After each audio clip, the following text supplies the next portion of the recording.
សូមអនុមោទនានៅសទ្ធាជ្រះថ្លារបស់មហាបាសិកា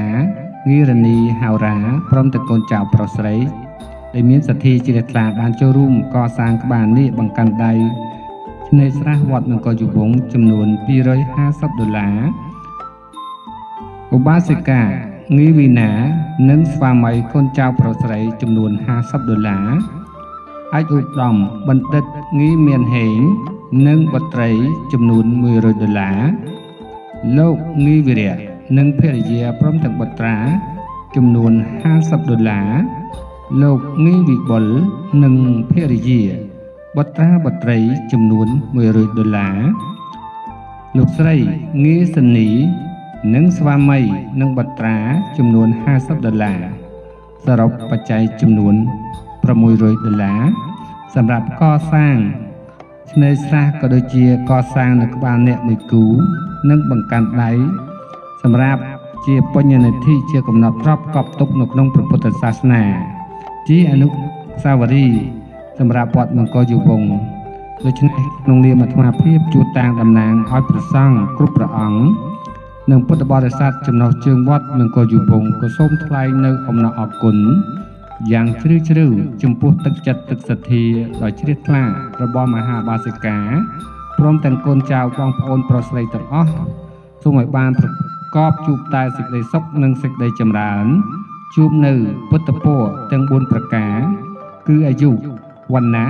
សុខៈពលៈកំបីខ្លាយទៅជាបការៈដតីឡើយសូមអនុមោទនាថ្ងៃពុទ្ធ11កើតខែពិសាឆ្នាំម្សាញ់សព្វស័កពុទ្ធសករាជ2568ត្រូវនៅថ្ងៃទី7ខែឧសភាឆ្នាំ2025សូមញាតិញោមប្រុសស្រីទាំងនៅក្នុងប្រទេសក្រៅប្រទេសជ្រះថ្លាអនុមោទនានៅទេយ្យទានដ៏ប្រសើរថ្លៃថ្លារបស់បងមហាបាសិកាព្រមទាំងបងប្អូនកូនក្មួយទាំងអស់ដែលមានទឹកចិត្តទឹកសទ្ធាបានចូលរួមកសាងឆ្នេរស្រះបង្កាន់ដៃនិងក្បាលនាគចំនួន$600សូមអនុមោទនា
និនត្រ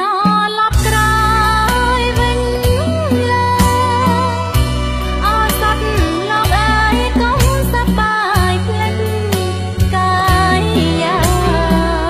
ធ្វើបន់ដាក់ទៀនសាំងស្ពានធွာ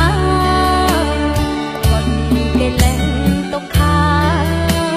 ប្រាថ្នានិព្វានកោសង្សា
ตาอาระหะตาสยัมพันเตเอาปัจจัยเยเตพันเตเอเมโตเมตตาเปโตอาทายะเฮตายะสกขายะสุตยามเป